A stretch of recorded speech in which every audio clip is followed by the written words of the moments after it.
Sure. Hello and welcome back to the ArchBall podcast. This is the fourth edition, and we're going to be discussing the latest England squad that's been announced for the 2022 World Cup qualifiers.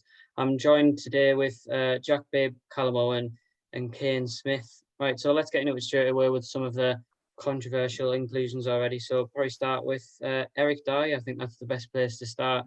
Callum, if you want to kick off with him. Well, I don't know, it's mess. He's one of them players that will get into a Gareth Southgate England squad no matter what. And Southgate's talked a lot. He left Harry Winks out because he hasn't played enough. So if he's looking for that sort of consistency, Eric Dyer isn't the man he should have in his squad. Eric Dyer's been on the bench past 4 games for Spurs, and even then he hasn't been playing much regularly. And he's given nothing to suggest he should be anywhere near an England squad. I think he had like a few decent games at the start of the season when Mourinho got Spurs playing all right at the start, and then he's done nothing since. Like he's done very little since. It's just demoralising that a player like he seems to get in every England squad. It's just a bit concerning the fact that it's 3 months before the tournament and Eric Dyer's in the. I know we've had injuries, but surely if you were the manager, you'd want to pick a squad that was as close to the one you want at the tournament as you can. And the fact that Eric Dyer is in like a player like Michael Keane, like Everton are probably they're overachieving this season, challenging for European spots, and Michael Keane's been at the heart of their defence for the entire season.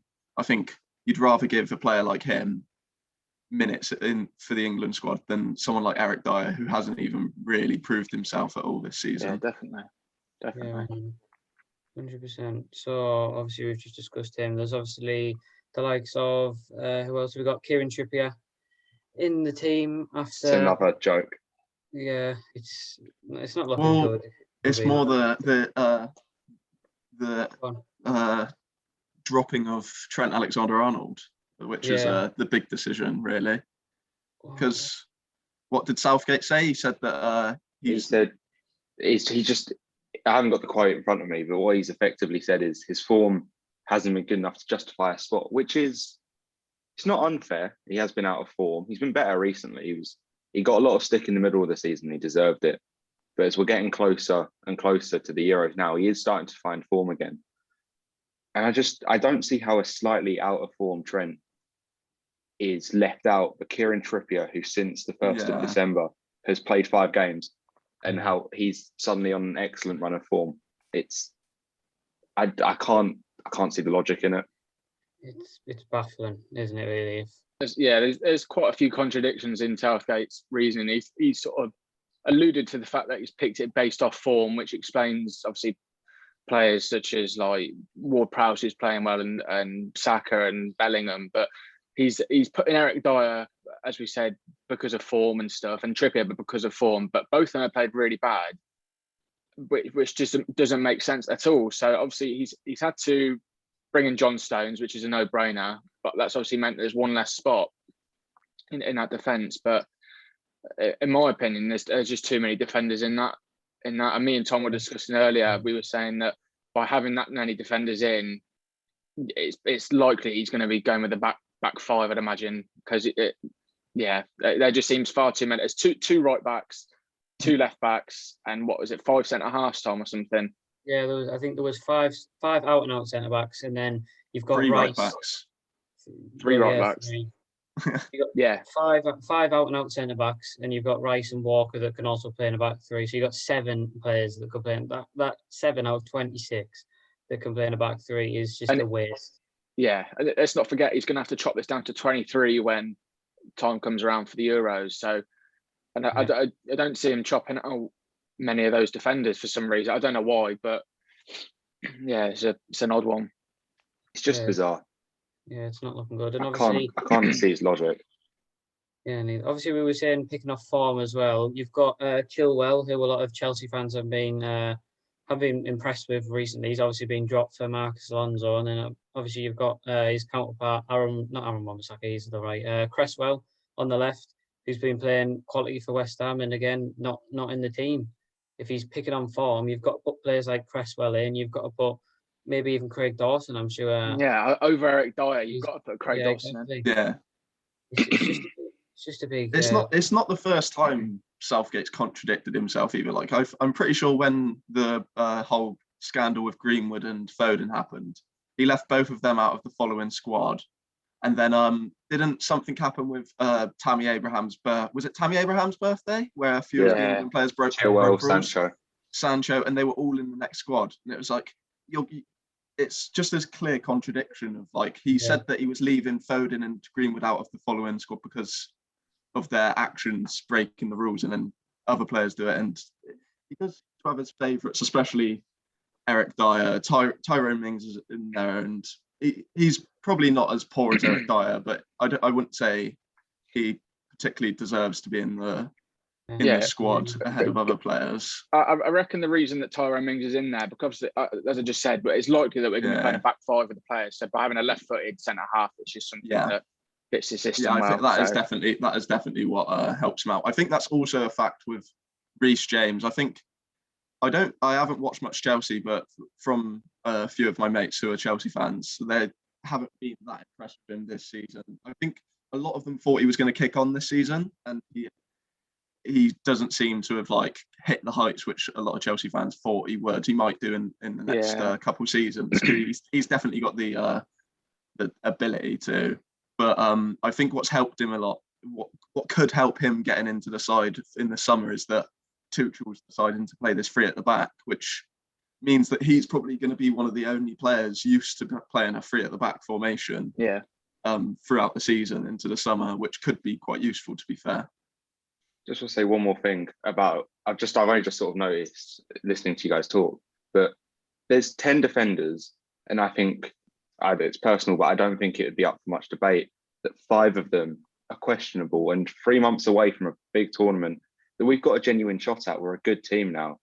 Yeah. And I think if you've got 5 of your defenders of questionable selections, I just think it shows just a lack of just understanding almost from Southgate. He doesn't know his best squad, which he should do by now.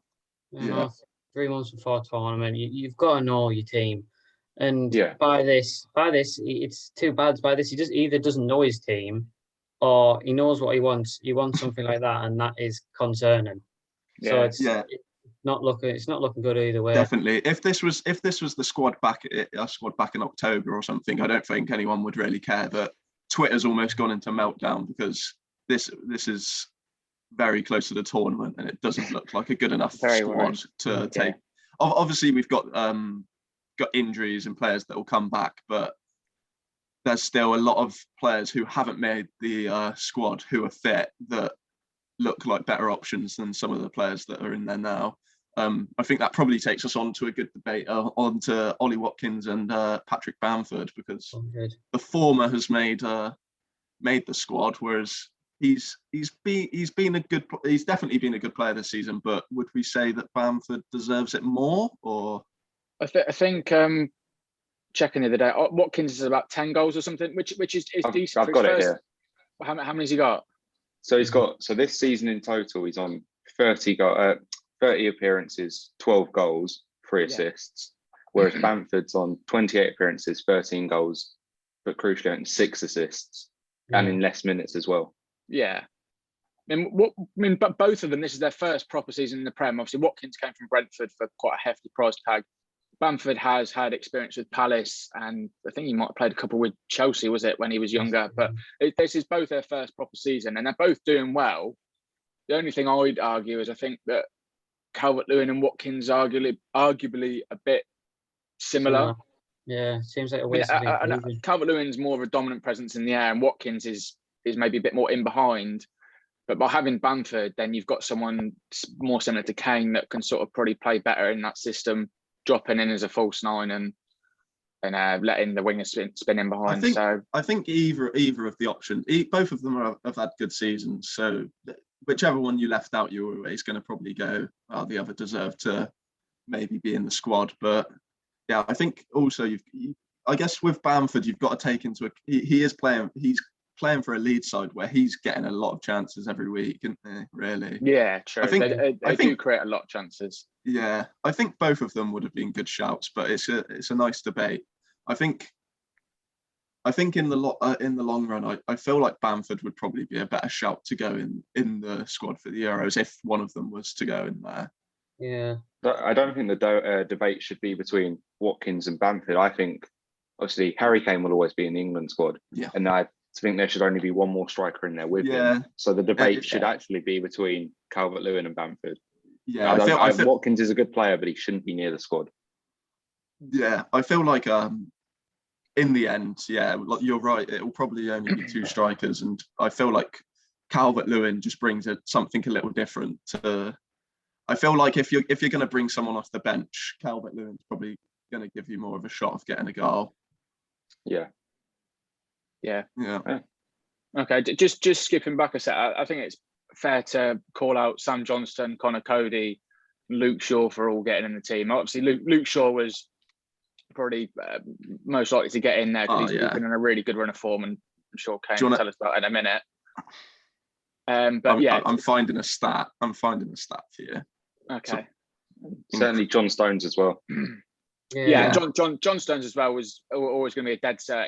He looks like our best defender at the moment, and obviously playing in a good side, that would be reasonable to say. But he does definitely look like, well, even better than the John Stones that played at the 2018 World Cup. I think he's with Diaz next to him, he's miles better. So I'm more than happy to have him and Shaw back in the squad.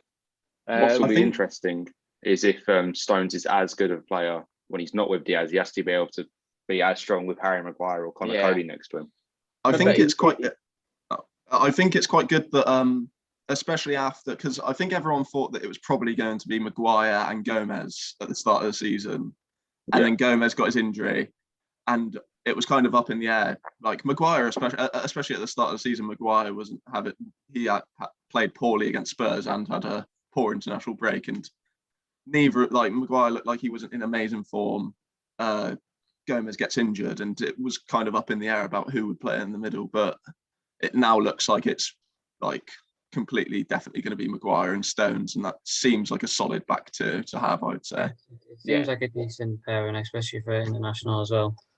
There's not going to be many pairings that are as good as that, in my opinion. So should be all right there. But just looking at it again, we haven't really got an out-and-out right winger either.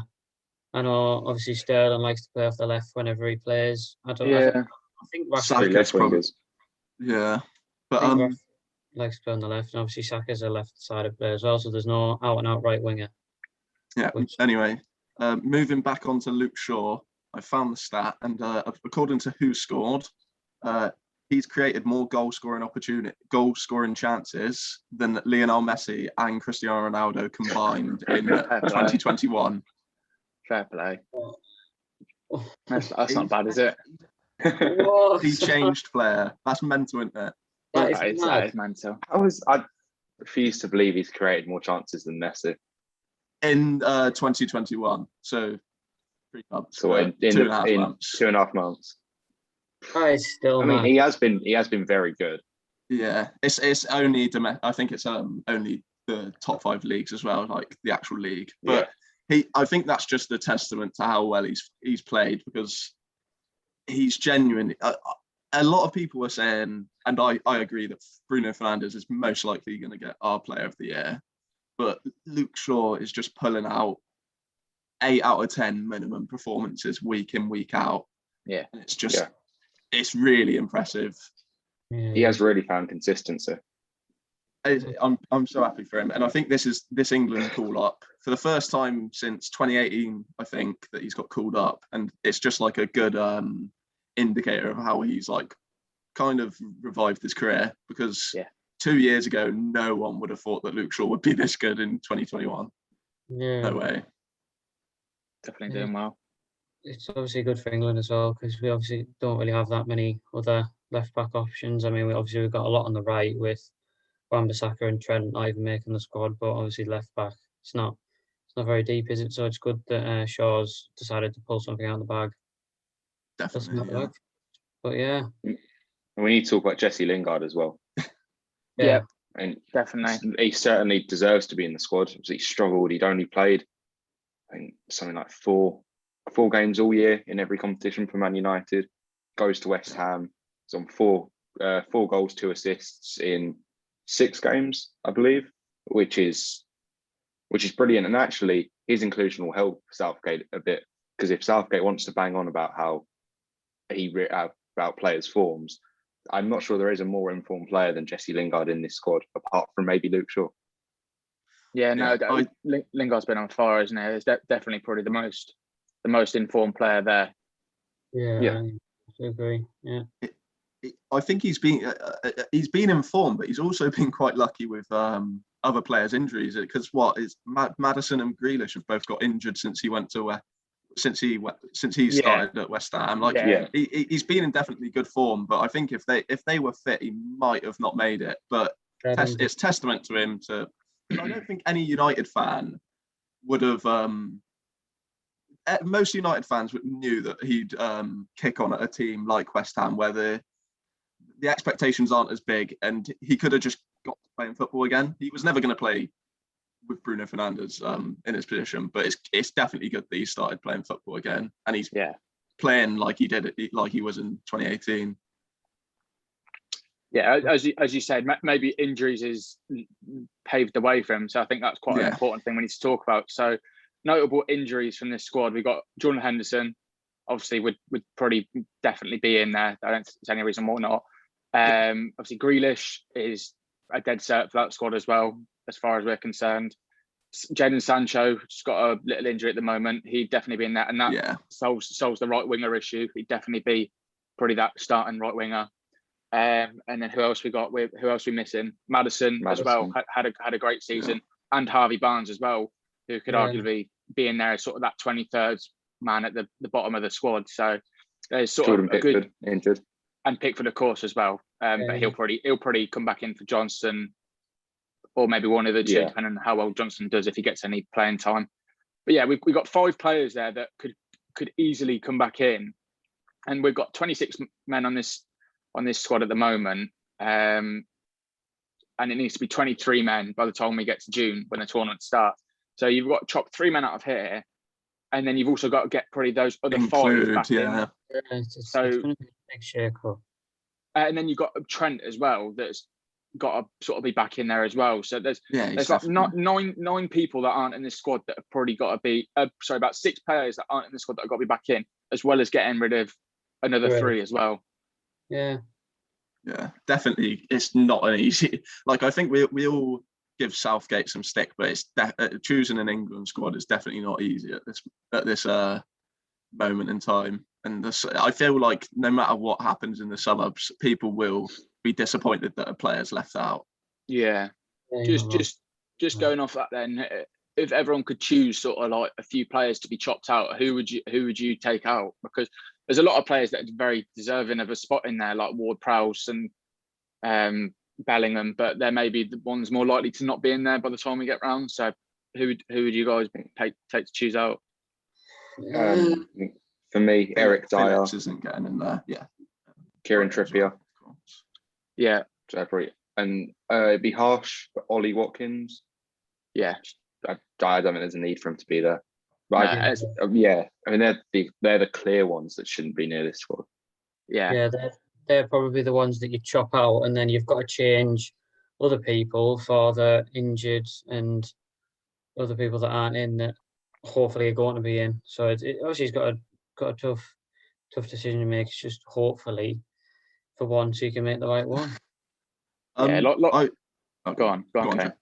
I was going to bring it back to a discussion on the goalkeepers quickly, because I think in a podcast, in maybe our first or second podcast, we were speaking about Dean Henderson, and we were saying that he might not even be on the plane because he wasn't playing for United. And he's obviously since then, De Gea had to go to Spain, and I think Dean Henderson's played 4 or 5 games in a row so far. Mm-hmm. De Gea's back now, and he's in the squad for tonight's game. Obviously, this will probably go out after that, but it'll be interesting to see if Henderson keeps a spot tonight, and if he continues playing in the Premier League. Because I wonder if he'll be in the squad or potentially start for England if he has a run to the end of the season? What do you guys think? Because obviously I think Pickford's going to be back in there, and Pope's staking the claim. But Yeah. I wonder if he'll have a shout as well. Yeah, just to take over from that then. I think De Gea's absence, obviously, whatever it is, couldn't have come at a better time for Dean Henderson. Yeah. And especially then Pickford's injury as well, because we know from his last season at Sheffield how good Dean Henderson can be. And I mean, he could very well take that number one spot quite easily by playing for United. Obviously, if he keeps his pace tonight, there's no reason to drop him. That'd be quite harsh on him, I think, by Solskjaer, but he could understand as well. But just with internationals, just like a couple of games away, if he plays the next couple of games for United and then plays for England, and then he's going to play well for England, and then Solskjaer can't drop him again, he can have a good run all the way up until May when the season ends, and then he's going to be our number one keeper. So Nick Pope is not dropped off, but he's had a couple of dodgy sort of games so in the past couple of games, which maybe sort of done him a bit of harm. I think Henderson could definitely be the number one in that squad. I'd like to see it. I still think it will probably end up back at Pickford, depending on how he gets back from injury. But it's a good discussion to have, because I think Henderson definitely was expecting to be in the shout last season. He was probably expecting more game time at United this season, and if he has a good end to the season, it's possible. But maybe a bit unlikely. But I'd like to see it. Yeah. I think that's it. Has anyone got? I think that just about rounds it up. Anything else to say on the squad, or are we? I think we've just covered everything nicely there. Yeah. Yeah. So thank you for watching. If you're watching on YouTube, make sure to like, comment, and subscribe to the channel. Obviously on Spotify, give a follow, like, whatever it is. I'm not quite sure, but cheers for listening. Thank you, and we shall see you later.